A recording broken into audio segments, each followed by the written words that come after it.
For the first time since 1998, the ACC Wrestling Championship has made its way to Durham. Historic Cameron Indoor Stadium, the setting for a busy Sunday of some of the best wrestling in the country. A wild regular season, a three-way tie atop the standings. Virginia Tech, NC State, North Carolina all shared the crown. Will it be the Wolfpack capturing their 7th consecutive title? We're moments away from finding out. Sean Kenny alongside an athlete who was part of those ACC title runs, Trent Heitley. He won 4 championships. Trent, let's go inside the mind of the athlete right now, moments away from what's a busy day of wrestling here. Yeah, this is one of the most exciting days of the year. If you're a wrestler in the ACC, you live for this moment. With it being in Cameron Indoor, a lot of history, you want to make your impact now as you get ready for the national tournament. A lot on the line with conference championships, but also NCAA qualifications. And this is what you work all year for. You look back into the early months of October, November. These are where those sacrifices pay off in moments like this.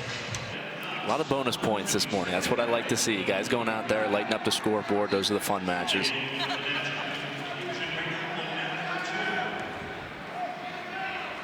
Is that Coach Ayers having a little fun with you? Did I see that? Yeah, it seems like Coach Ayers and Coach Heitley are giving me a little bit of, giving me some funny looks this morning. But a great start for Stanford, and you know, they've just done an incredible job this year getting those guys ready to compete. And you said it, as a dual team with a forfeit, kind of puts them at a disadvantage, but really set up to be a great tournament team as we go into these last few weeks.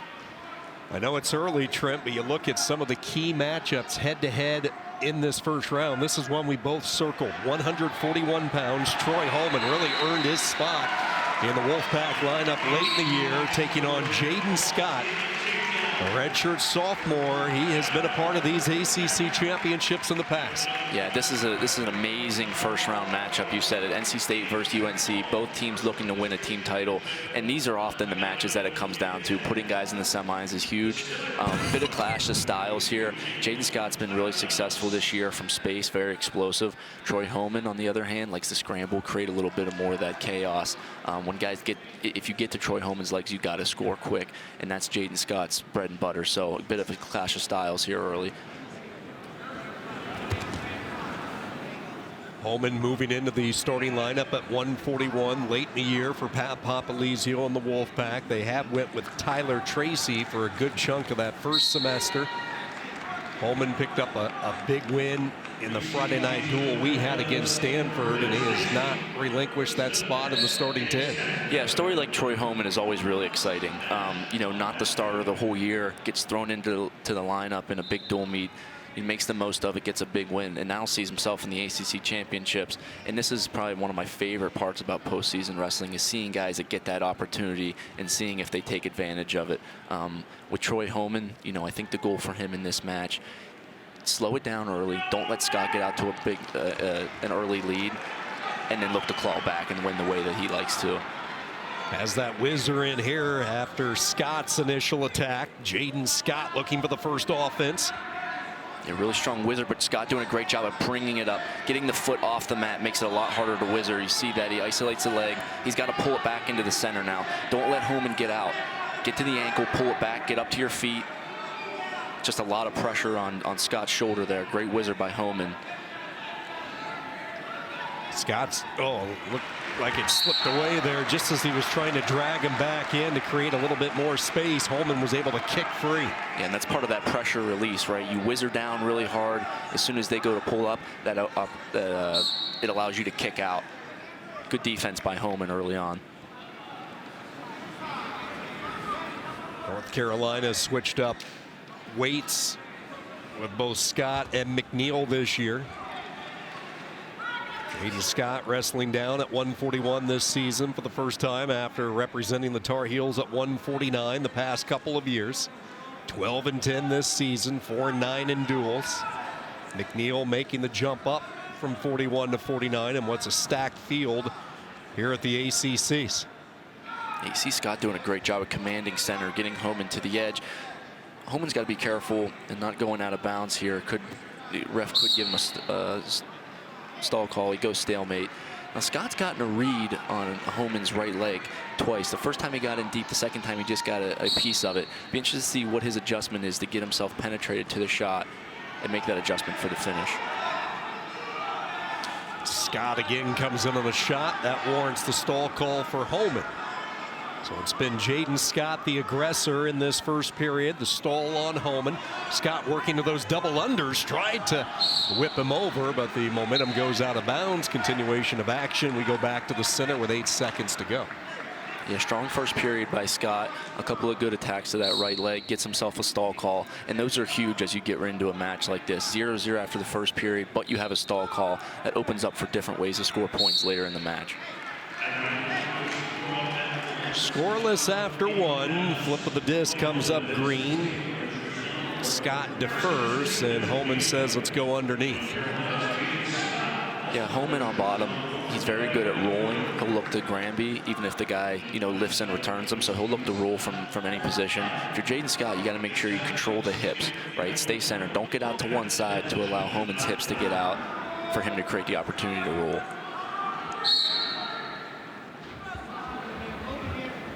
With that thigh price just to the claw. You mentioned that roll. That's what Holman was looking for. Scott stayed with him. Now tripoding up. Scott's going to have to bring him back down to the mat, and he does. Good mat return there by Scott. Good top wrestling for the Tar Heel. Yeah, I said good job of controlling hips, right? When you go to lift and return somebody, if you don't control the hips, that's what allows them to get out and get ready to roll. Scott did a good job. As he slammed Holman down, he controlled his hips on the way down to the mat. Holman back up to his feet for the second time. Scott sticks that leg in for a second. Now he elevates the right leg of Holman. Holman driven out of bounds, and the stall call there from Scott for no mat return. Yeah, going to call Scott for a stall call there. He was on his feet for a while, and the ref was saying, hey, Red's controlling his wrist, so I'm not going to call stalling here. But as soon as Scott dropped down to that leg and took him out of bounds, showing the ref that, I'm not trying to mat return, I'm trying to get a fresh start, and it warranted a stall call. So both guys with a stall, very important here. Holman just hasn't quite figured out the recipe to get out from underneath. Scott approaching a minute of riding time, and he brings Holman down again. Holman, though, right back up. Now trying to hit that switch, and he finally is away. But Jaden Scott, minute 9 of riding time, and both wrestlers back on their feet. Yeah, strong ride by Scott. Holman just a hard guy to control for that long. He uses that switch to set up some separation to get to his feet for an escape. Now, if you're Scott, continue to dominate the center of the mat. You've gotten a stall call by getting Holman to the edge and forcing the action. Continue that pace. You will get rewarded if you continue the pace. Working off this front head position. Let's see what side Scott goes to. And that right foot came out of bounds just at the last second there. And Coach Esposito with some words for his young wrestler Holman, probably saying try to get to your offense a little bit. It's been all Scott initiating. Yeah, gotta find his offensive action, right? It's good to be defensive, but at some point you've got to be ready to take the risk to go get to your shot. Look for a setup, look for an attack, create some of that chaotic action that you feel comfortable with. So the escape late in the second period for Holman. Each wrestler has been warned for stalling. It's going to be Scott's choice. He's going to have the opportunity to get the equalizer here as he will go down underneath. Key battle, North Carolina, NC State. 2 of the 3 as far as the trio that shared the regular season title with Virginia Tech. Yeah, and with 1:09 of riding time, if Scott can get out in 9 seconds, that's huge. Holman has to be able to ride him for at least 10 to get that riding time under a minute. He seems to be doing a good job. As Scott gets to his feet, he gets out with 1 minute of riding time. That is really big. Now, Holman is down essentially 2-1 if he doesn't get a takedown, because he will get rewarded 1 minute at the end of the match. So now the pressure's on Holman to go get a takedown.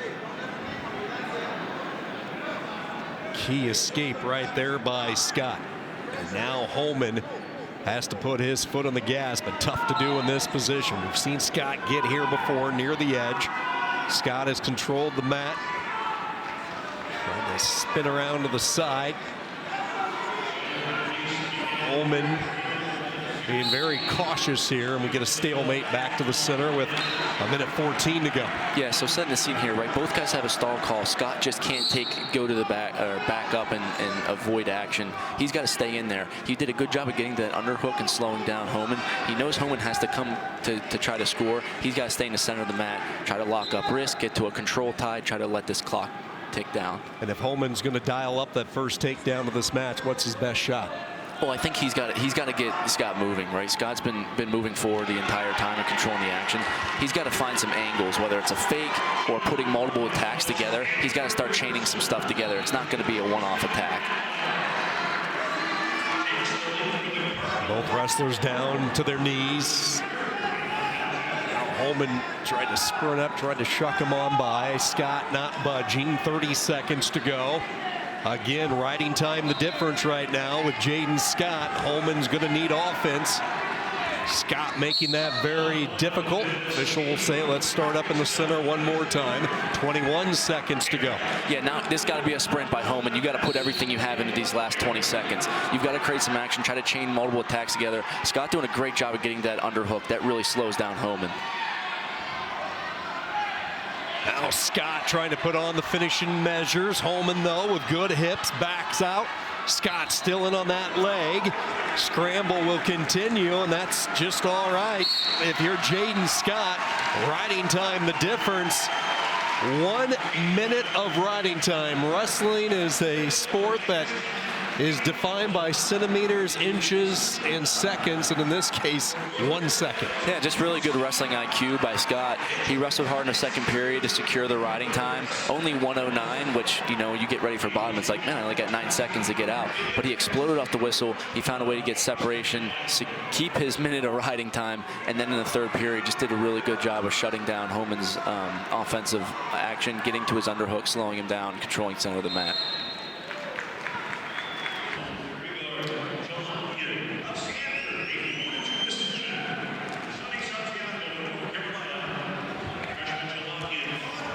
Ed Scott, North Carolina State. Nick Tatini of Duke. And Scott, heavy favorite in this one, gets to his takedown early and a 3-1 lead for the two-time ACC champ and defending champion Ed Scott. Yeah, fast start for Ed Scott. He's really good in this front head position, chasing down attacks. And you know, one of the leaders of the NC State team, you've noticed NC State has dropped 2 matches early. They need Ed Scott to be a catalyst to get them on the board and look for bonus points in this match. Talk about the energy back behind the scenes as you're waiting for your match and you see teammates win, you see teammates lose. How contagious is that? It's very contagious. You know, momentum is a serious thing in a tournament setting.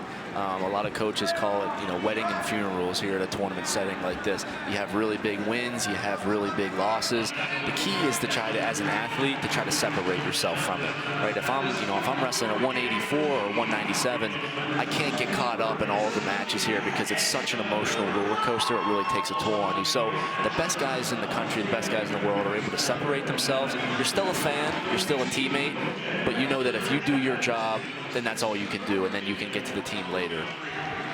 Ed Scott's doing his job right now. All Scott, 13-2 with a 4 near fall.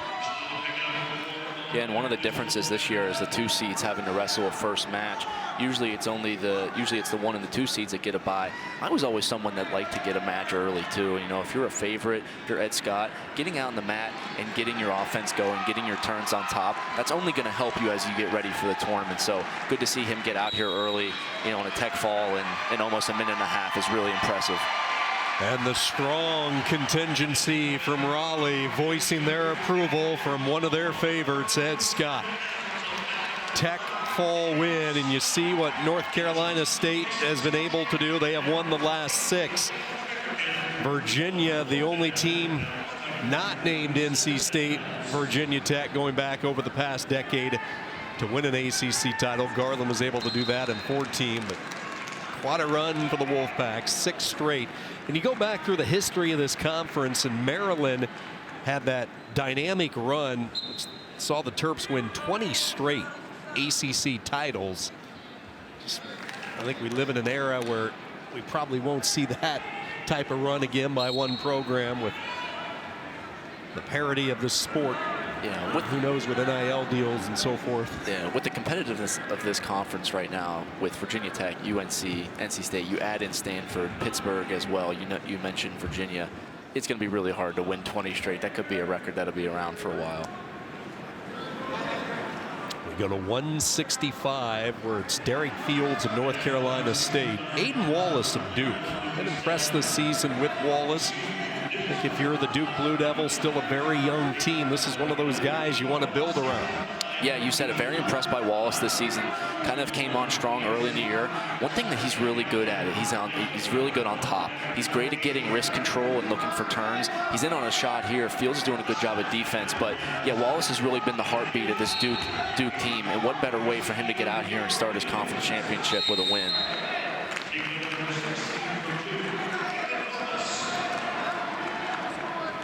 There's a good look at Derek Fields, the redshirt junior. Grew up in Ohio, Brunswick. Pat Papalizio has told me on a number of occasions, when you look at Derek Fields, the focus has been on enjoyment. Not make it so much work like with him. When he relaxes and is loose and flowing, he's pretty good. Yeah, Derek Fields has a great double from open space, and what you've seen a little bit this year since he was in the lineup last year is guys are starting to get a feel for that, and they know, okay, I know Derek Fields is going to be someone from the open, taking hard double legs and switching off to a single. So him trying to navigate that a little bit and expand his offense has been huge for him this year. But you noticed it, when he's calm, when he's collected, he wrestles his best. When he gets his fakes going and gets the other guy moving, that's when those shots start to open up. Saw Pat Papalizio in that last shot, enjoying this one from the bleachers.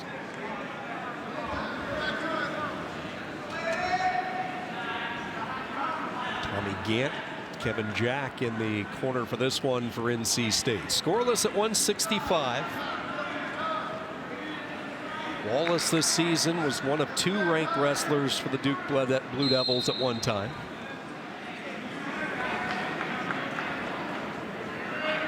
Led the team in victories this year. Was able to seal the duel inside this venue. Cameron Indoor against Davison. His win allowed Duke to rally. Final match of the night, Wallace delivered. We had a good crowd that night, a 22-21 dual win. See some of those fakes paying off of Fields. He finally gets an entrance, gets his leg off the mat. Big finish for Fields. You've seen this morning. The guys that get to the legs and get the foot off the mat, your finishing percentage goes way up. Okay, you see Fields gets this leg, uses his hips, throws it in, gets Wallace's both feet off the mat, slams it down for a huge takedown. Boy, he was way up into the air there, and he came right down on his back.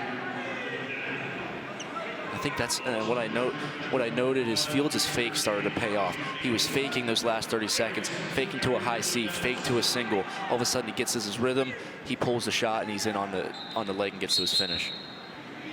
Caution on Green underneath, a little bit too quick for Wallace. Referee will come in and warn him. You get a couple of cautions. The third one will be a point for the opponent.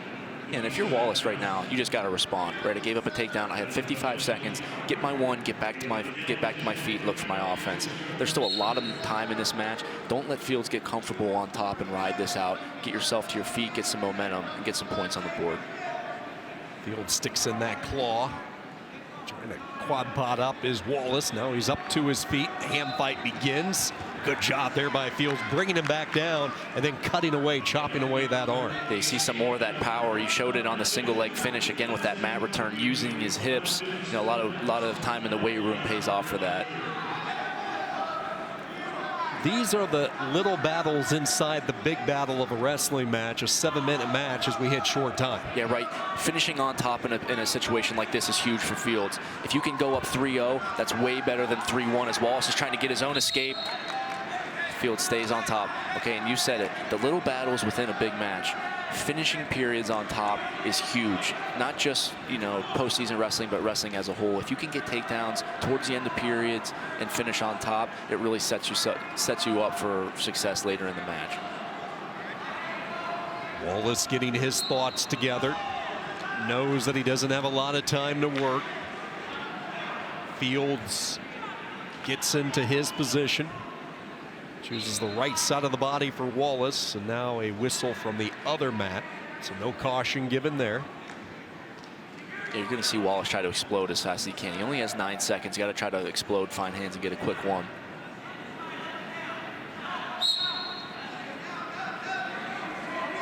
You ready for a roll? Yep. Fields is waiting for it, and he will ride him out.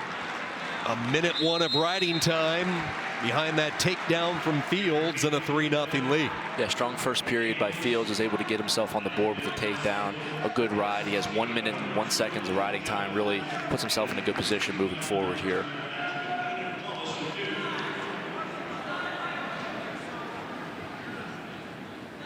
A little confusion there. Initially, Fields indicated he was going to defer, but then looked like assistant coach Jack told him to go down underneath, and that's what this dialogue is all about. Duke thought it was going to be Wallace's choice, but they just want to make sure that indeed Derek Fields chose underneath, and he did. He changed his mind at the last second there. So Fields will get his choice. Wallace will get his choice in the third period. Look for Fields to explode off the whistle. Don't give Wallace any time to chip away at that riding time. Here you see Fields just trying to fight hands, stay up on his feet. Don't let Wallace return you.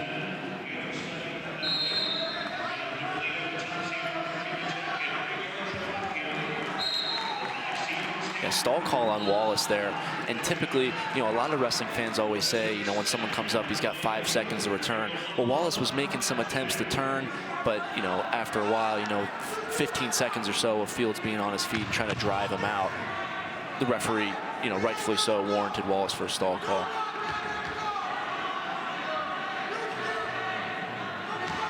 Now, if you're Fields, and that's part of bottom, is just continuing to stand up, forcing the guy to try to return you, and if he doesn't, get the stall call. So don't change your tactic.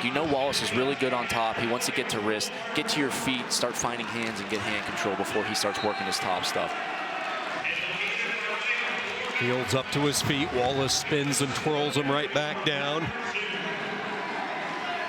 See Wallace doing a good job using his head to put pressure into Fields' head. By doing that, he kind of keeps Fields very crunched, and it's hard for him to stand up. It gets that escape, which is huge. Fields gets away. 4-0, approaching the halfway point of this second period. First round action inside Cameron Indoor. This is a big minute here in the second period for both guys. If you're Fields, the NC State coaches, you want Fields to continue to push forward and look for offensive attacks, but you also want to move forward and try to get Wallace reaching for an attack to get back in the match and put him away with a re-attack. If you're Wallace, you really got to start picking up your action now. You don't want to wait till the third period to go. Use these next 40 seconds to start getting some offensive attacks and look for a leg.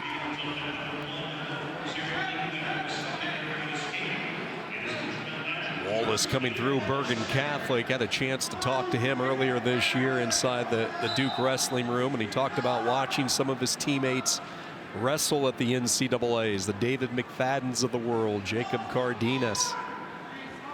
Of course, the great Shane Griffith, the national champion.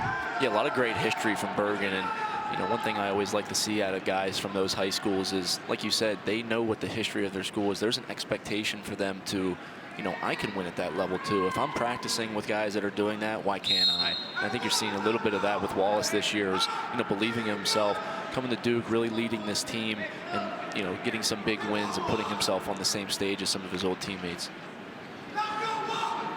Wallace and his opportunity to get on the board here. He starts underneath. Third period. Right now the difference, that opening period takedown by Derek Fields. Right, and escape, and you're right back in this, right? With the 3-point takedown, Wallace gets a quick escape, gets for his offense. He's only down 4-1. There's a lot of wrestling left here.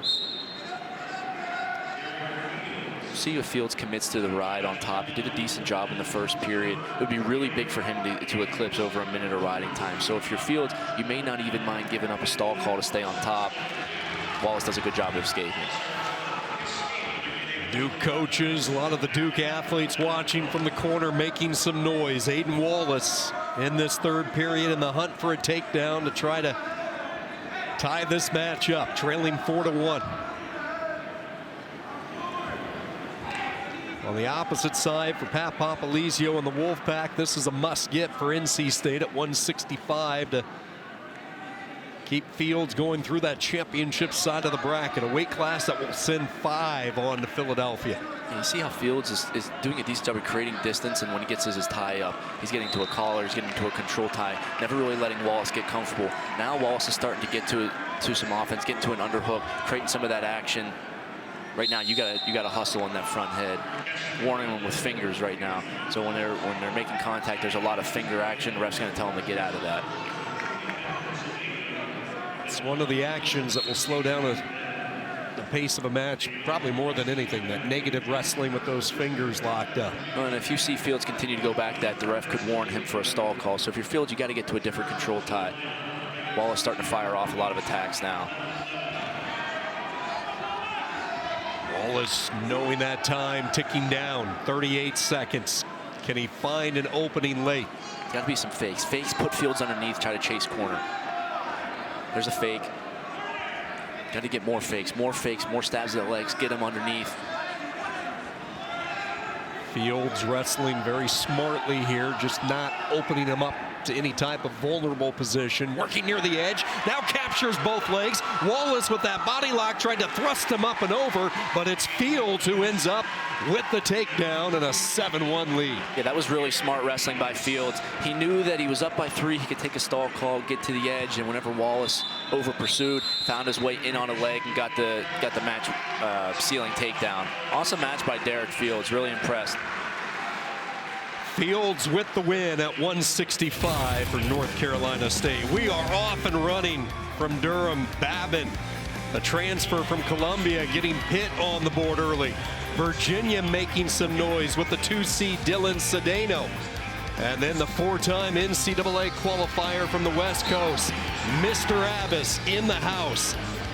The 2025 ACC Wrestling Championships.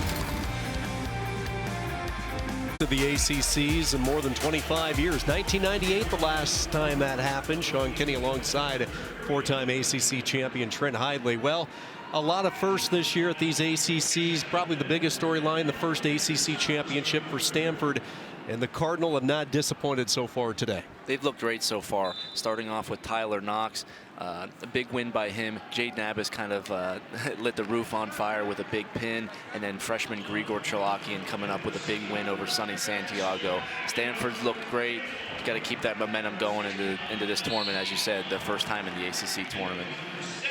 One under the note, Virginia having a good first round. Both Geoffrey's picking up wins. Jack at 149, and just a few moments ago, Michael Geoffrey, a win over Pitt's Dylan Evans.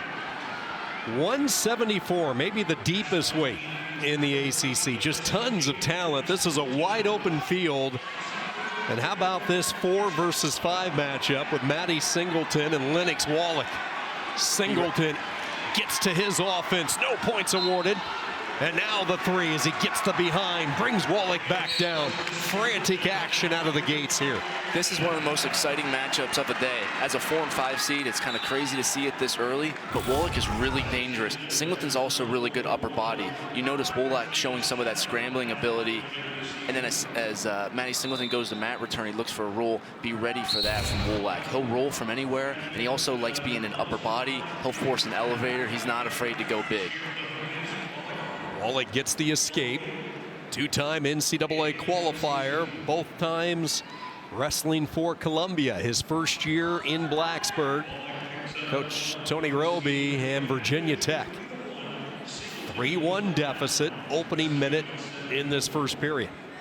Yeah, this is a big get for Virginia Tech. Really hard to fill the shoes of a guy like Mekhi Lewis and what he's meant to the program. But going out and getting an All-American is a great way to start. Well, a little bit of an up-and-down season, but he's proven that he can perform when the pressure's high. And right now, this is a huge match to get him kickstarted in the postseason.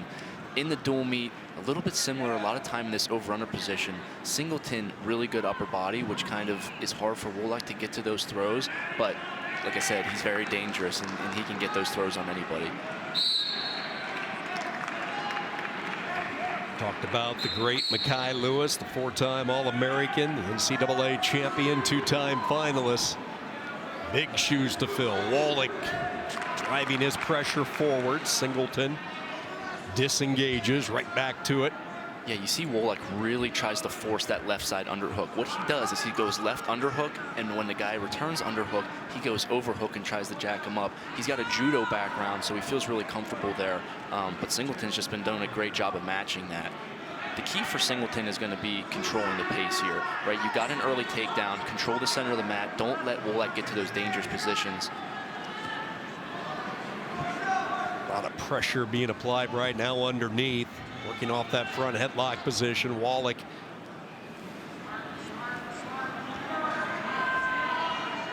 both wrestlers scooting their way near the edge, and we'll get a stoppage with 36 seconds. Mentioned the judo background, extensive Greco-Roman background as well for Lennox Wolak.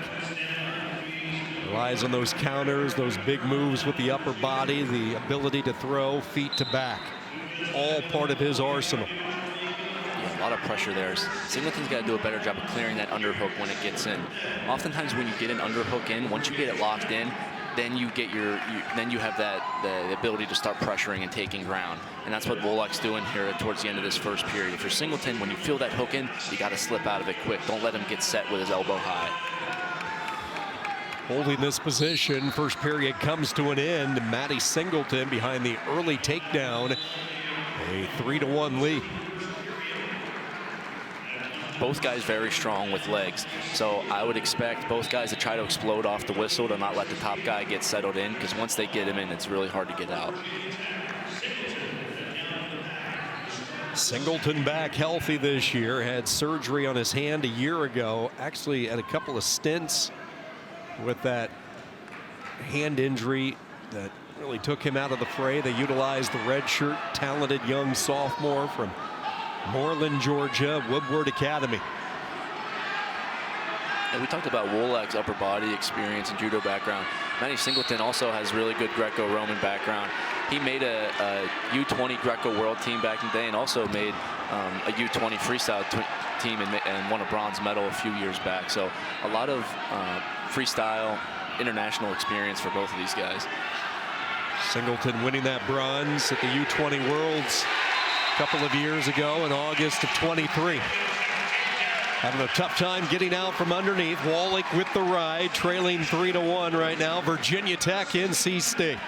And you see Wolak doing a good job of riding that ankle on the right side and trying to attack the the head and shoulder area of Singleton and try to eventually get that leg in.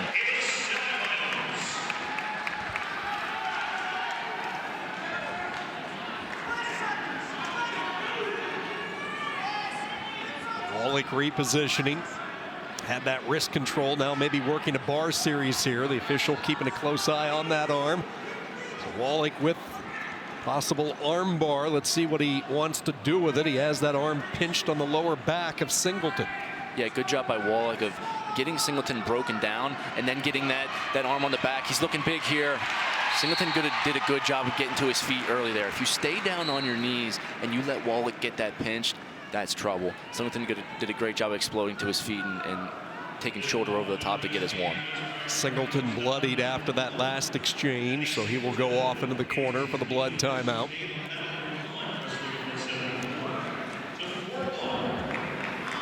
Yeah, not a bad thing right here for a little bit of a reset for both guys.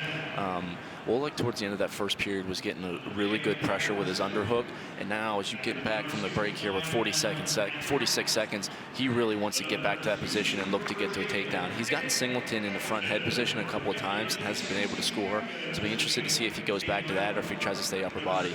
If you're Singleton, get back to those leg attacks. He had a great attack, got the leg off the mat and scored. Don't fall into the trap of trying to go upper body the entire match. Don't forget about your leg attacks to try to expand your lead. Well, these two programs, North Carolina State, Virginia Tech, you have to credit both these coaching staffs for what they have done over the past decade. You know, 11 of the last 12 tournament titles going to one of these two schools, and then the excitement that they bring throughout the course of the year in the regular season duel. You go to Raleigh and Reynolds, you go to Castle and Blacksburg. It's one of the better college wrestling environments. It's one of the best rivalries in the country, and I think you're seeing that year over year. this year was no exception. Even though the Durham was, you look at the final score, a little lopsided in favor of Virginia Tech, there was a lot of really close matches, and they do an incredible job in Castle Coliseum, and when it comes back to Raleigh, the fans love it. So it's one of the best rivalries to be a part of, and I was lucky to be a part of it as well. So they plug up Singleton's nose, and we go back to it. Wallach with 1:07 of riding time, 40 seconds to go, second period. Maddie Singleton relying on that first period takedown, the difference right now. Yeah, this has been a familiar position, though, Trent, this front headlock for Wallach. Yeah, both things kind of happened at once. I said if you're Maddie Singleton, get back to your leg attacks. He took a single, Wallach put him right back into that front headlock. He's got to push and snap. All right, don't let Singleton get comfortable here. Pressure, snap, release, look for your go-behinds. See, he's kind of forcing a front three-quarters here. It's a little unconventional, but he'll do a lot of different moves like this. Well, this is the little unconventional. Now he tried to snap around to the side, get to the corner, but Singleton would not allow him. And as expected, that plug popped out. Yeah, more blood. I like what Wallach did there with the front three-quarters. Threaten that, and then as Singleton pulls that back, try to jump over far side. He does a great job of using his leverage. He's got long arms. He knows that he can put guys in dangerous positions, and he's not afraid to put them there.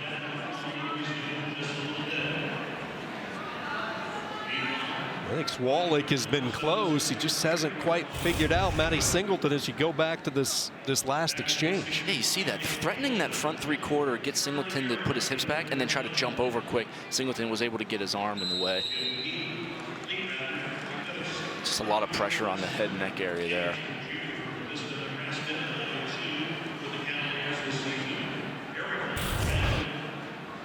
Now looking back at the dual meet with these two guys, Singleton was able to get back points off of Wallach rolling on bottom. So I think maybe game plan looking into this, only down by 4-1. You probably want to try to avoid getting to rolls because Singleton's good at following hips. Get to your feet, get to foreshore one, and then go try to look for your takedown on the mat. Don't try to create a too crazy scramble and put yourself in a position where you could give up further back points and allow Singleton to build his lead. The adjustments made when you face an opponent, especially twice in a short amount of time. These two met in the final Friday night duel of the year, and now here we are 2 weeks later, toe-to-toe, stakes even higher. And now what I forgot to mention is Wallach with 1:07 of riding time is going to take neutral, right? So instead of going bottom and allowing Singleton to take that away, he's going to go neutral, put himself on his feet, and try to win this match on his feet. Right now 4-1, but technically 4-2 with Wallach if he secures riding time. If he would get a takedown, it would be 4-4 with riding time continuing to build up.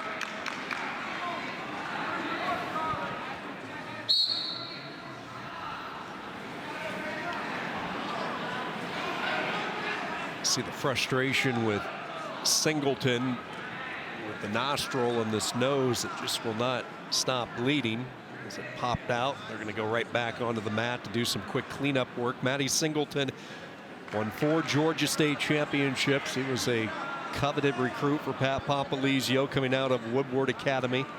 Spent some time with Compound with Lee Roper, Cliff Fretwell, and two good guys to learn from through your younger years.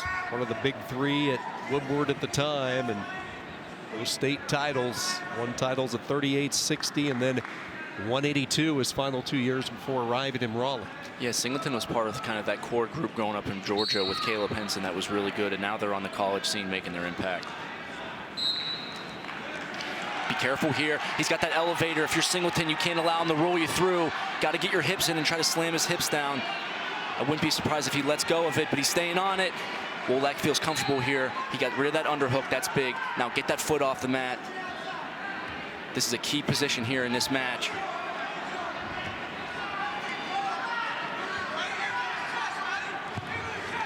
See how Singleton's getting that foot off the mat, but Wallach just does a great job pressuring down. Ends up doing his tack of his own. In on the single, he's got to pull the leg back in. Singleton's good defensively here when his leg's in the air. Wallach's got to bring that leg back in just like he's doing.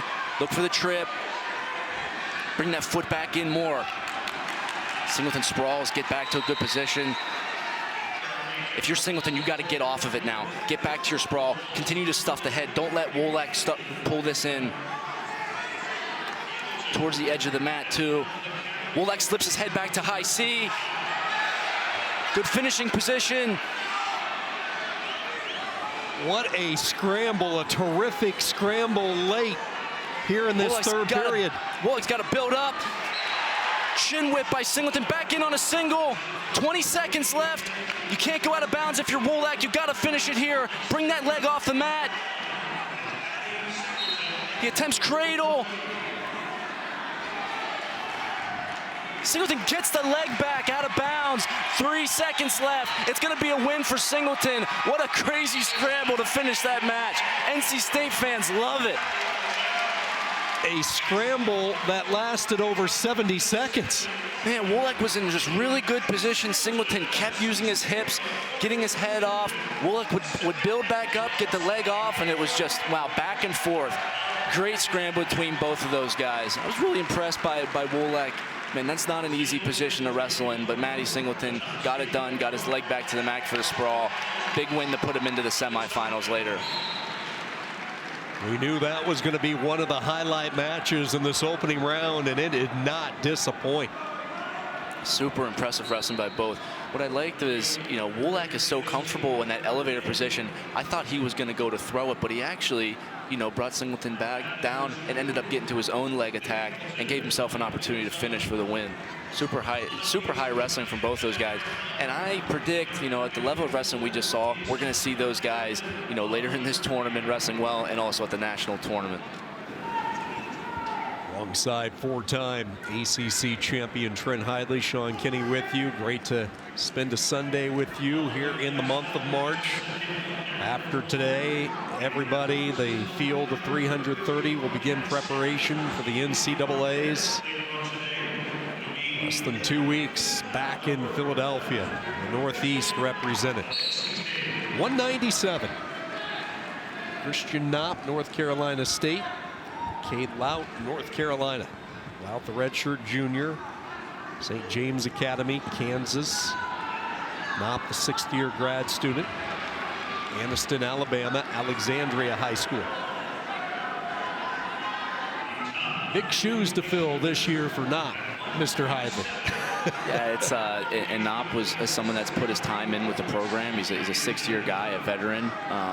You know, works really hard in the room and has gotten his opportunity to step in at 197. You see, big headlock. Lout does a great job rolling through and keeping his foot in to get a takedown. Pretty surprising there. Knopp had a great opportunity for a headlock, but Lout kept wrestling through the position. And Lout himself has a big Greco-Roman background, so he's comfortable there. See hiss. Knopp loads this up. Big headlock. Lout keeps his hands locked, rolls through, and keeps that foot in to stay in bounds. Critical takedown by Lout starting this first period. Yeah, really headsy maneuver there by Lout. Not to panic, as Knopp kind of stunned everybody with that quick burst, and then Lout able to keep his right foot in to secure the three inside that cylinder. Yeah, good action early. If you're not, get back up to your feet. You know, there's a lot of time. And that's the benefit of going for things early in matches. You know, if you go for a takedown or you go for a throw and you don't get it, if you get back up to your feet and you get escape, you have a lot of time to work back in it. You see a lot of times, sometimes guys wait until the end of the match and then try to do it. Well, if you do that and you give up a score, you don't have a lot of time to come back. So don't panic. Get back to the center, get to your feet, get your escape. Still 2 minutes left in the first period, but Loud doing a good job of staying on top and riding here hard. Knopp in his first year in this starting lineup.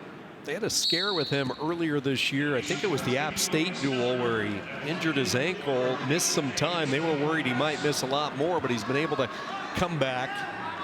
Chase Horn, Andrew Machiavello, a couple of other names in this weight inside that NC State wrestling room. Yeah, you see Knopp go for a switch there, and Loud does a good job of controlling the hips and then looking for a breakdown. Just inching up that riding time with over 50 seconds. Lout coming back down this offseason to his natural rate. He was forced to wrestle heavyweight a season ago, but 197, a strong spot for him. See some of his strength as he picks up Knopp, brings him right back down. No quit though from Knopp. He'll turn and face. A good position to get away, and he does. Scoots on out of there, gets the escape. Lout with 1:16 of riding time. 3-1 here in this first period. I expect for Loud to put himself back in over-under position. With him being so good upper body, that's something that he wants to take advantage of when he gets to the match. Use his size, use his strength, put him in positions that he feels comfortable with.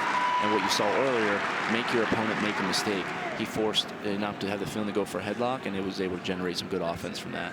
Here he's back into that position where he feels good, pummeling in, bringing both hands underneath, trying to get to double underhooks.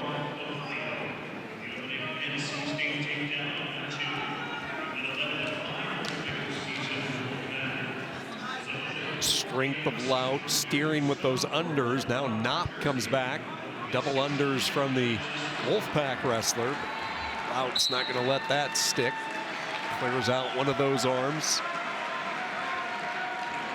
Jostling continues as the first period comes to an end in a 3-1 lead. When I think of the Louts, both Cade and his brother Clay, who was a phenomenal wrestler for North Carolina, the word athlete just pops in. These two were terrific football players back in their days growing up in the state of Kansas. You see some of that explosiveness by Lout, getting out in less than 3 seconds. Just really strong, really powerful.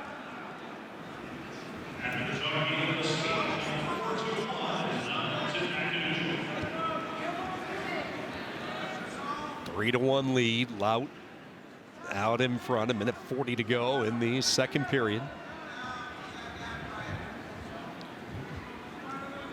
Both wrestlers ear to ear in the center.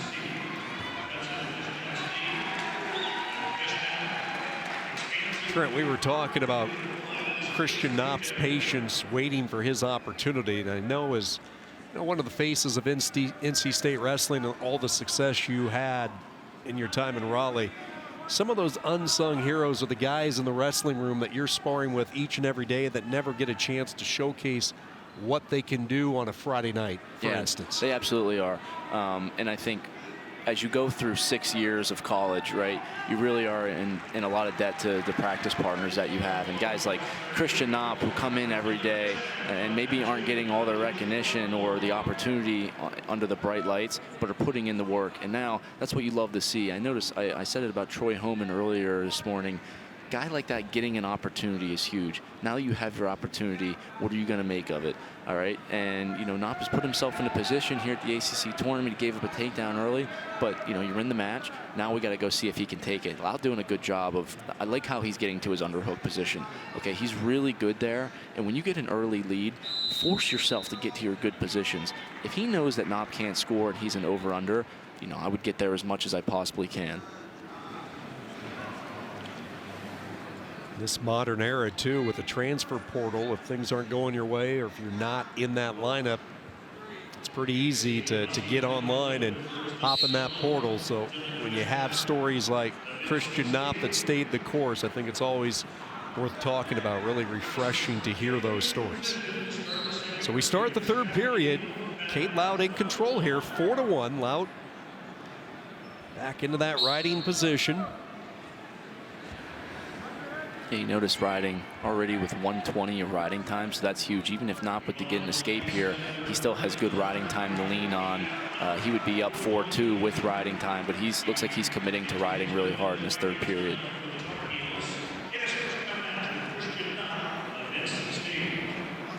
Second full year in the lineup for Cade Loud. Talked about representing the Tar Heels at heavyweight last year, back at 197.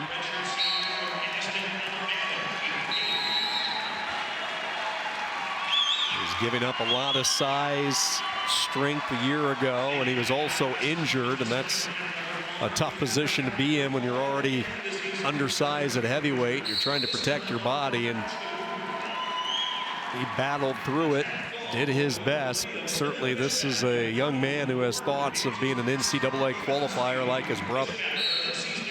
4-1 lead. Knopp is just not at an answer right now from getting out underneath. Textbook ride here by Cade Loud. Well, what Loud's done a really good job of is with his mat returns, right? Knopp has done a good job getting to his feet, but every time he does, Loud keeps his hands locked and uses his power to mat return Knopp and just continues to chip away at that riding time. One thing that I like to think about with this is what Loud is really doing here is shortening the period, okay? So now, he shortened the period to about a minute of not having on his feet to go get an attack. Instead of cutting him early and saying, hey, I'm going to stay defense on my feet for a minute 45, I'm going to take the wind out of his sails a little bit for a minute. And now as I get to my feet, okay, I still have my riding time, and he still has to score. So shortening the period is huge.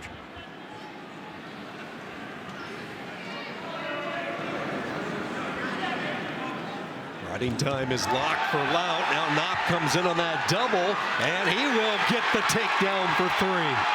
But keep in mind, Lout has the riding time. This Wolfpack crowd being heard here in Durham, and if you're Kate Lout, can he get away? Huge double leg by Knopp, but still 25 seconds left. Okay, Lout got out really early in the second period. He's going to have to do that again. He has riding time locked. Essentially, it's a 5-5 match. If he gets out, he can win on an escape. Knopp has to ride. Take a stall call if you need to stay on top. Quick, explosive stand-up by Lout. Hand fight begins. Turns, faces, Knopp kept control as he drives him out of bounds. 20 seconds to go. And only 5 seconds taken off the clock there. Knopp's going to have to look for a mat return of some sort. He can't just run him out again, or he will get hit for stalling. Take a stall call if you can, but don't give it up too easy, and definitely don't give up the escape. See him pulling him into the crab ride. That's not where Knopp's good. Lout's got some separation here. He can't lock his hands. That's an escape for Loud. 10 seconds left. He can get away from him with riding time. Short time, down to 3. One last reach by Knopp. Lout stiffens up on the edge, and that is going to be it. Riding time, the difference. Cade Lout, Chapel Hill, North Carolina, celebrates the win at 197 pounds. Great finish by Lout. He gave up a takedown late. He wasn't phased, got his escape, and the story of that match was the work that he did on the front end with the riding time really allowed himself to come back and win that late. Super impressed by Lout to finish the match and not be phased by giving up the takedown. With what Cole has cooking in Chapel Hill and with what Pat has been able to do at NC State, great to have North Carolina, NC State in that rivalry in wrestling that's just going to keep getting better and better. Final field set. Gavin Kane in the hunt. He was an All-American a couple of years ago, trying to find that 2023 form. The Loud brothers have had their success in Chapel Hill. The youngest Loud coming through, and then Stimmet. Welcome to the ACC, Stanford.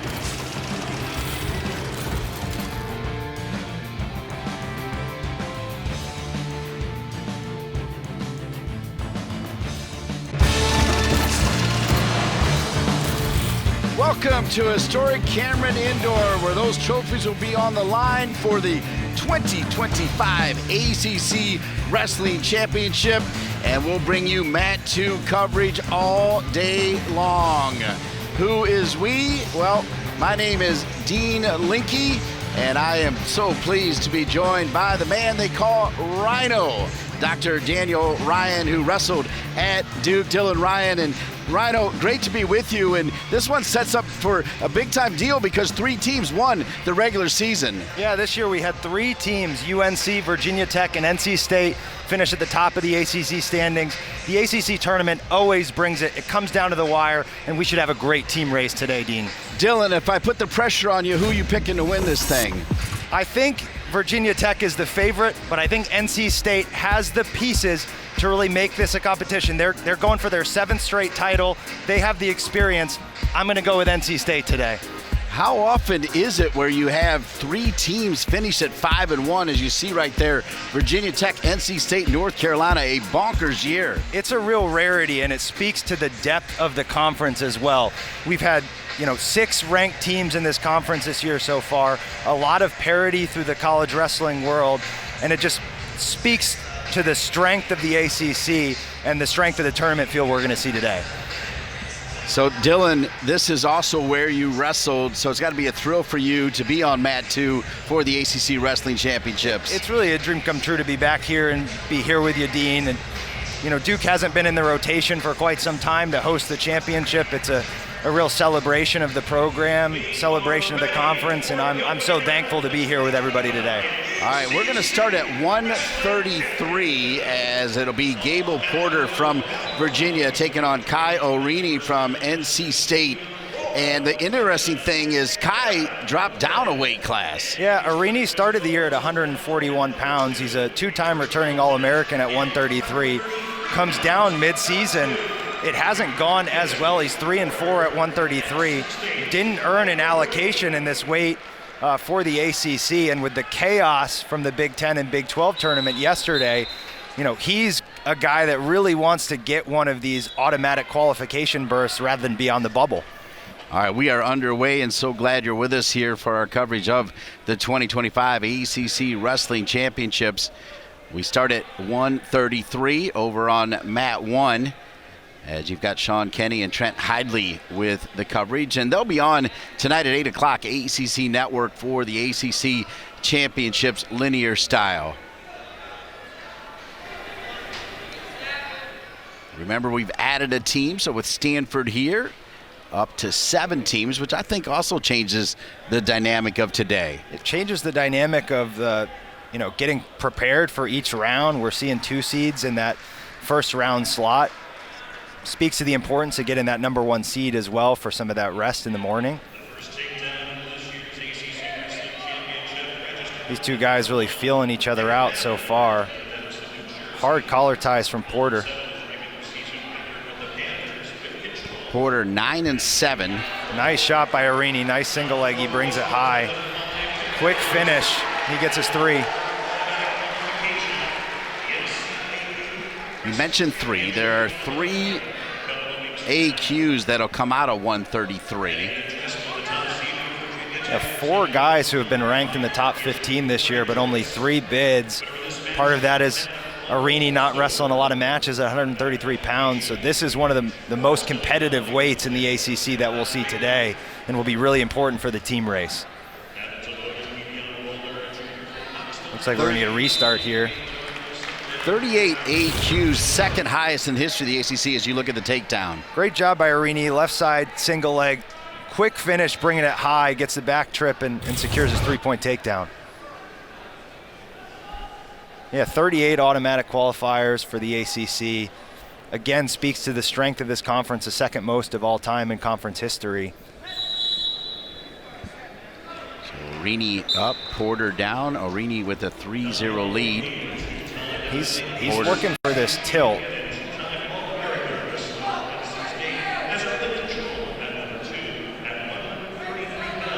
Porter 9-7 on the season, 3-time state champ for Underwood in high school. Porter doing a nice job getting back to his base, but he's going to have to clear this wrist. It's a good tight waist ride from Orini. He's again looking for this cross wrist tilt.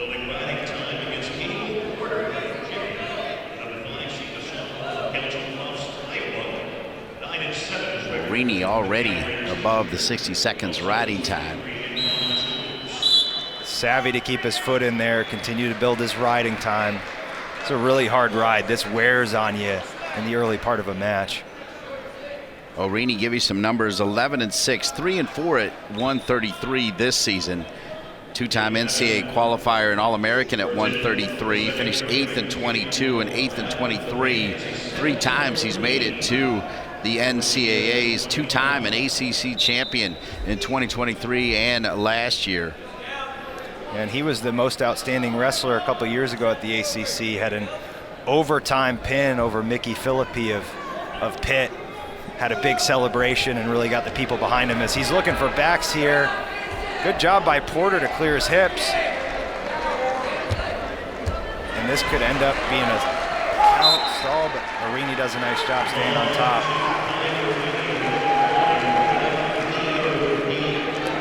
Well, I thought Porter had put himself in a decent position, but Kai got out of it. A nice job. Porter kind of clears his hips on the roll, and Orini does a nice job catching a leg, keeps himself on top, prevents a score, prevents himself from being called for stalling as well for dropping to a leg. as he goes into this period up 3-0 with 1:44 of riding time. Arini, a three-time Missouri State champion. It's interesting you mentioned that win over Philippi. He's a former most outstanding wrestler at this event as well. Yeah, and the ultimate, unfortunately, blood round guy of what we call it the NCAAs. Mickey was in the round of 12 4 different times, never quite got himself on the podium, but was, always seemingly in the top 8 in the country through the season as Arini gets his escape. 4-0 lead. Goes again to that left side single. And Arini likes to end up here in over-unders. He's got a lot of offense from here. He's not afraid to throw. Drops in again. Nice down block by Porter.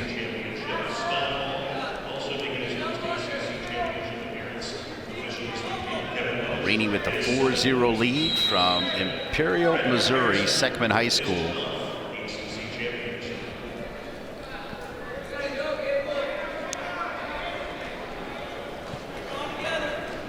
Virginia corner trying to urge Porter to get his offense going as Arini gets another left side single.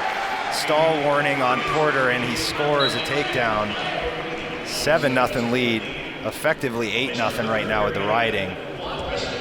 And he's looking again for this roll through tilt, and he's got it. Getting swipes, and that's going to be 4.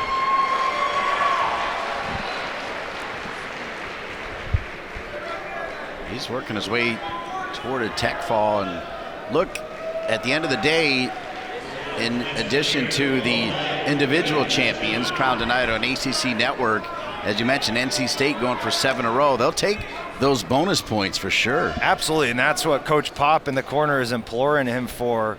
A tech would be huge again in the team race.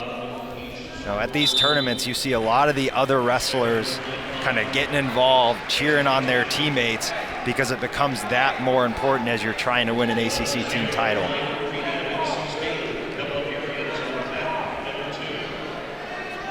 Jay Cox, Fred Margenison, Kevin Linich, the officials here on mat 2. Porter takes neutral.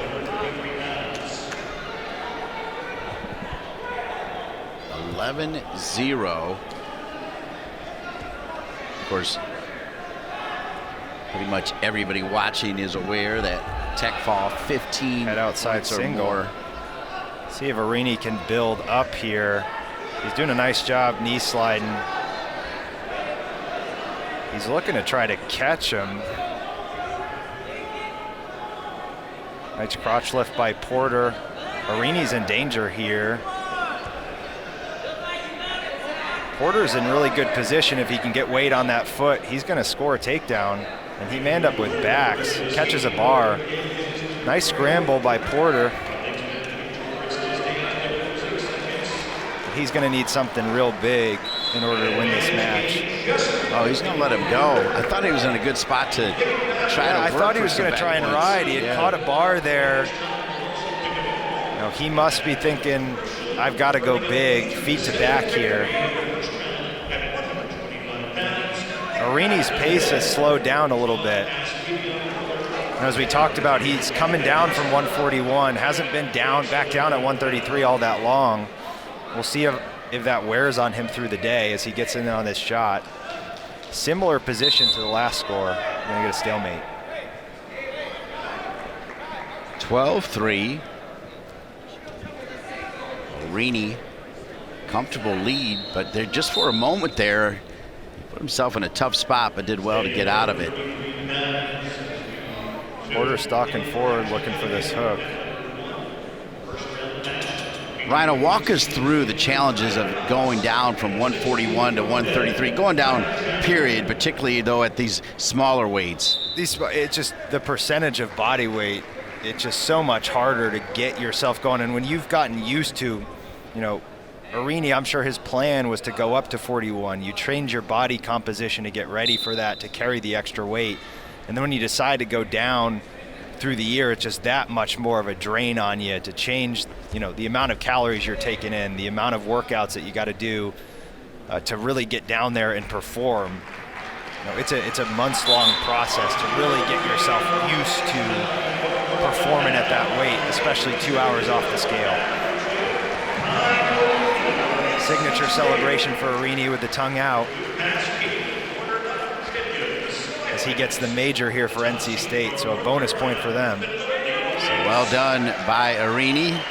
Yeah, the tongue out kiss style for Arini. He's been doing that for quite some time. We'll stay at 133. Yeah, Raymond Adams from Duke, and then Connor McGonigal, Virginia Tech, wrestled at your club. All right, so now we're going to move to 149. Jack Joffrey from Virginia and Coy Bizkins from NC State.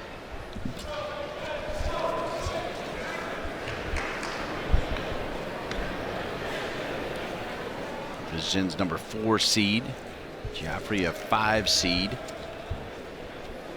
Virginia 6-6, 1-5 in the ACC. Has had several different wrestlers compete across all 10 weight classes throughout the season, including 20 different wrestlers competing in the ACC duels, as Steve Garland, also at his alma maters, had to move things around. And here we go. Now at 149, where again there's 4 NCAA qualifiers at 149. For you, what's the toughest weight class in the ACC, Rhino? That's a good question. I think up top, 133 is really competitive with those guys. I mean, there's 4 guys, I think, in that weight class who I could see as All-Americans. The depth at 165 and the competitiveness of that weight, there's potentially 6 guys we could see winning that weight today in the tournament. So those are 2 that I certainly had circled. I'd say 157. Really competitive as well. Both these guys were talented recruits.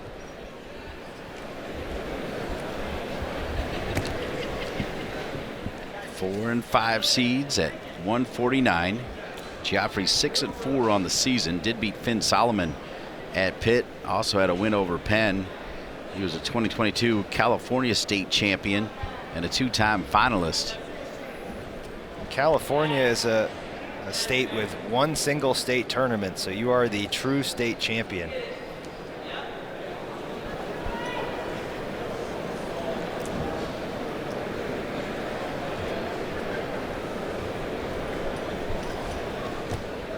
Bizkins 15-10. He beat Finn Solomon at Pitt. Also beat Ethan Fernandez at Cornell. 3-time Minnesota state champion. Yeah, he was a big get for NC State. They have some big expectations for him, and it seems like he's starting to put it together a little bit.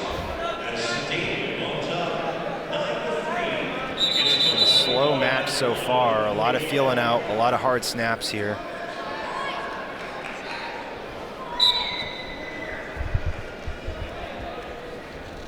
Fourth year in a row, the Wolfpack either clinched at least a share or won the outright regular season title. As we mentioned off the top, the Wolfpack going for 7 straight ACC tournament titles. A lot of pundits feel like Coach Roby and the Hokies could shake that up this year. Yeah, they certainly got a lot of their fans. Nice knee pull, low single there. Bizkin's going to try to pull this in. He's in good position to score this. Just got to clear his arm, drive some weight over his foot. Joffrey goes roll.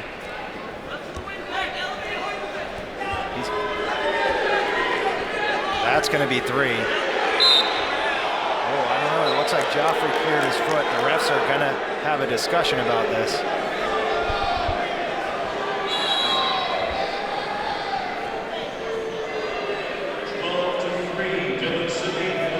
Going to review this one.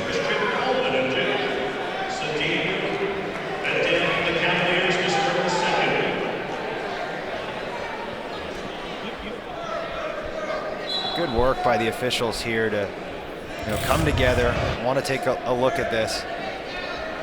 So Bizkin's trying to clear the corner. He's going to drop to a leg, covers both feet. That's going to be close. Depends on how they kind of determine reaction time here a little bit. Looks like he clears that foot a bit late. I'm not sure they're going to end up giving this takedown, but we could end up seeing a stalling here on Virginia for fleeing. This one's a tight decision.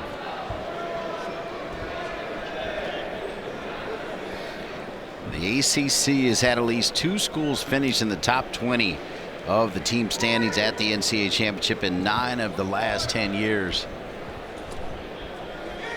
ACC wrestlers have won 23 all-time NCAA titles and have had 8 individual national championships since 2014, including one last year in Caleb Henson at 149 for the Hokies. Sometimes predictions can be right there. We see a stalling call on Virginia for fleeing, no takedown. I agree, Dean. We're seeing more high-end recruits, top-level wrestlers coming to wrestle in the ACC.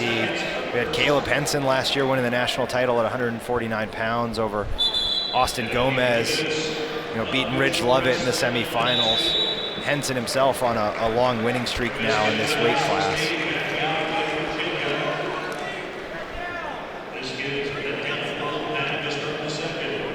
Across your ACC Network extra screen, the team score. Of course, it's early, but see NC State with 5 points already. UNC with 4, Pitt 3, Virginia Tech 2.5. We'll see a lot of Virginia Tech in the next round. They had a number of #1 seeds.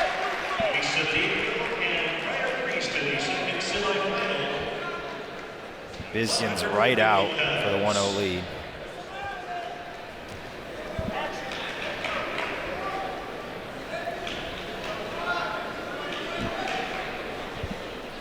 Pretty much at 149, everybody knows that Caleb Henson is standing in the way. Perfect 16-0 this season for Virginia Tech, the #1 seed at 149.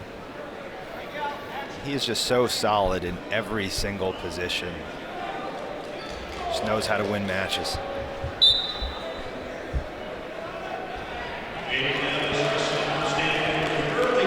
Looks like we're going to get a little bit of blood time. Not sure where it's coming from. Looks like it's Biskin's mouth.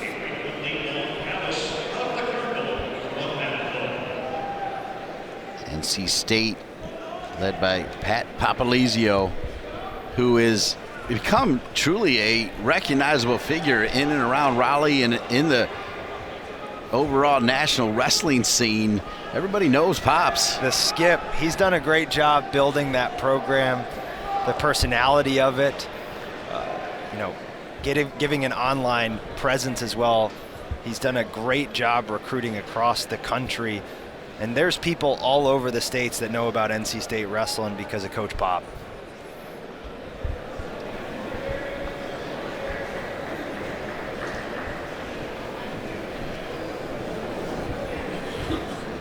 He's really changed the trajectory of that program from where it was when he took over to where it is now, competing for, team trophies at the national tournament. We got Ian Parker in the corner, one of the Paulson brothers from Virginia.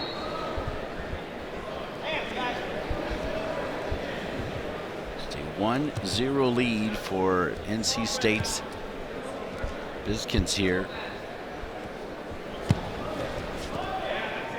Joffrey's really picked up his pace with this left-sided overtie snap. Biskin's done a nice job down blocking. Almost had a throw by there. Oh, nice shot. Good scramble here. Biskins has time to finish this. A roll. This is excellent defense from Jack Joffrey. He's coming. We're going to have to watch that knee there underneath. Roll through. Short time here. And he's going to prevent that score there. That is huge for the Virginia corner. So great shot here, nice underhook high crotch. Joffrey rolls through under, prevents himself, gets to the split, gets his whizzer and ends up preventing this score. Excellent defense. More blood time for Biskins. Here, Jaden Abbas gets a fall over there on mat 1 for Stanford. Thankful for our staff cleaning up this blood here, making sure our athletes are safe.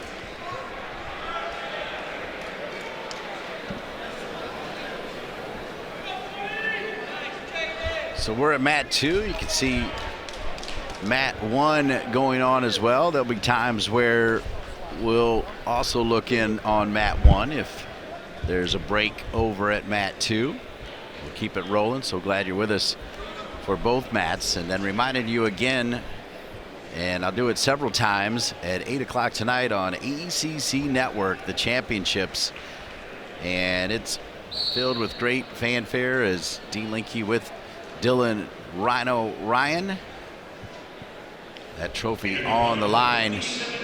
During this break, I love reminding people about an award that's named after you. Rhino, tell me that award again for Duke, because I'm proud of you, my man.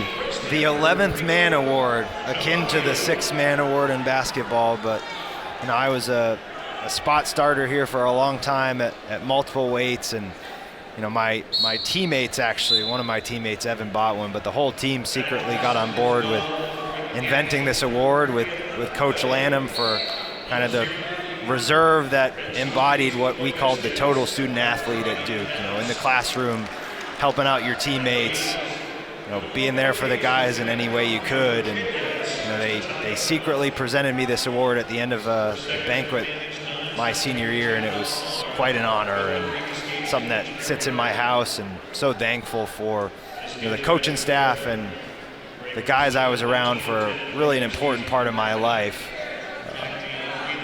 You know, just thankful for that opportunity, and so grateful to be back here at Cameron Indoor, you know, still being part of this event. We're grateful as well, and what a great award, Rhino. It's fantastic. Yeah, you know, we see these guys, these starters who are representing your university, and we think of wrestling as an individual sport, but there's so many team components that go into it, and the guys, you know, the reserve guys need to be there and help push these guys in the room, watch film with them, you know, make sure they can help get them down to weight. And there's so many pieces that go into that at the college level, and you know, that was really important to me, and I know it's important to so many of the guys in this room. Another tight one here on mat 2. 37 seconds remaining. Once again, riding time not an issue. Takedown will win it here with 30 seconds remaining. Or could win it. Certainly has team score implications here with an NC State wrestler on the mat. Single leg denied. Biskins in the front head, goes foot sweep. Oh, roll through, and Joffrey's on top. That's a takedown. Wow. Biskins looking reversal. That is not going to be enough. And Virginia with the upset. Coach Garland is pumped. Challenge brick from NC State. Biskins with a foot sweep. He goes go behind. Joffrey with the elevator. He ends up with a leg in. And I think that's a takedown. He had control beyond reaction time. I think this is going to stand.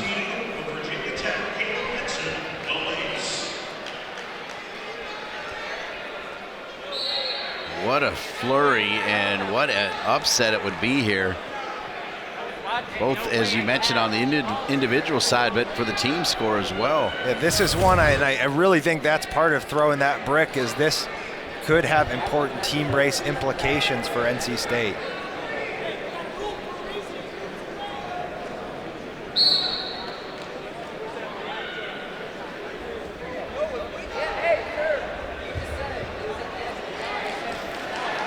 So I assume NC State is looking to say this wasn't control.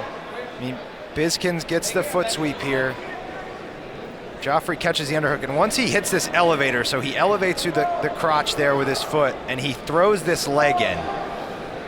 And they're gonna, I think NC State is suggesting that he didn't have control beyond reaction time here. Which to me, it seems like he did, even though it was quick. Had the leg in, covered the hips. Bizkins did not have his arm underneath that leg ride.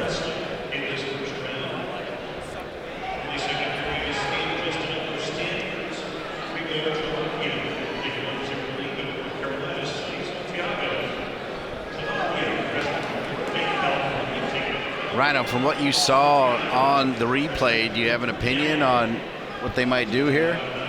I think this is going to stand. I wouldn't bet my life on it, but I think it's going to stand. They have had them put their ankle bands back on, so we're going to see. It does. Stands as a takedown for Virginia. An upset here at 149 pounds. Jack Geoffrey moving on to the semifinals. Congratulations, as that will set him up against the undefeated Caleb Henson in the semifinals. Advancing will stay at 184, as we'll have David Hussey from Duke taking on Dylan Fishback from NC State. Fishback, the number 2 seed, Hussey, the 7 seed. Fishback, another big-time recruit for NC State. A guy his freshman year was in the top 10 in the rankings for a lot of the year. Has very funky hips for an 84-pounder. Just as reference, since you just saw TJ Stewart, Fishback beat Stewart. He also beat Gavin Kane at UNC and had a win over Brian Saldano. His only ACC loss was to Reese Heller from Pitt.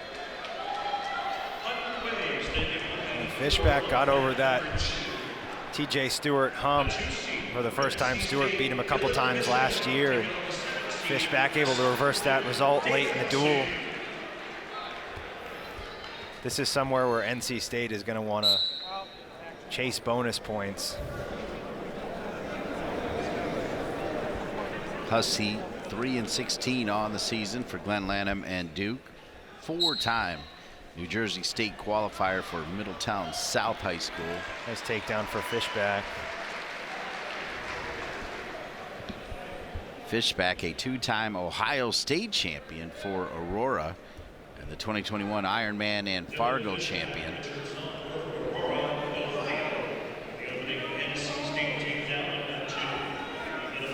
So looking for this cross wrist roll through tilt. We'll see if he'll go for it. He keeps his foot in. Wow. Beautiful flexibility from Fishback to get anything out of that. He puts 2 back points on the board. Fishback, a redshirt sophomore who qualified for the NCAAs a year ago.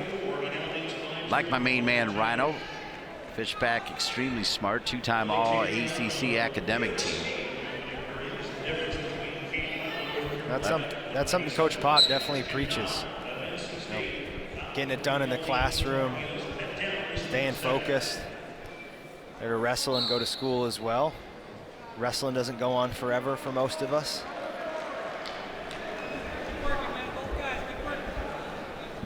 Fishback could make some noise in Philly. He's 11-5, but all 5 losses are to ranked opponents, 3 of which are in the top 10.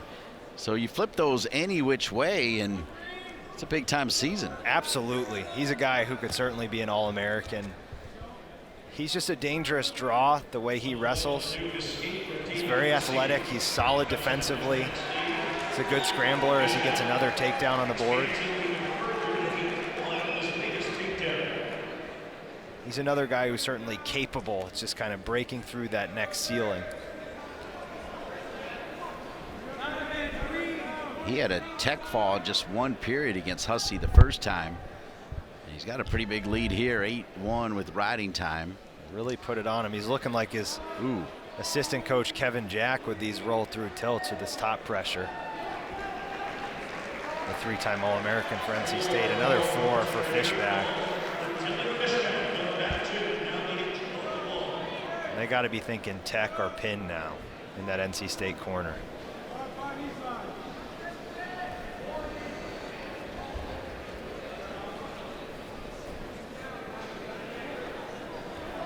Riding time approaching 2 minutes.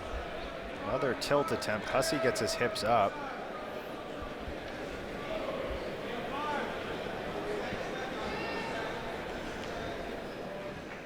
Duke bench letting Hussey know to get through those 5 seconds. So unlike the first time, he does get himself out of the first period. But as you mentioned, tech fall or maybe even a pin looming here.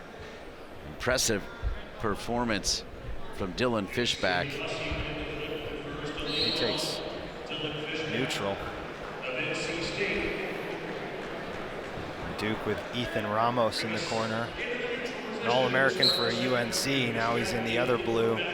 Olympian for Puerto Rico at 86 kilograms. So Rhino, what do you think of this stat for Fishback? Not only was he an Ohio D2 state champion as a junior at 195, he did not give up a point the entire tournament. Are you kidding me? In Ohio as well. Probably one of the maybe 3 best wrestling states in the country. Just the competitiveness, the schools there. To separate yourself that much from everybody in your weight class is impressive. Tech fall time here. He's going to get the tech. There it is. Those are massive points for NC State. Big standing ovation from the NC State crowd for Fishback.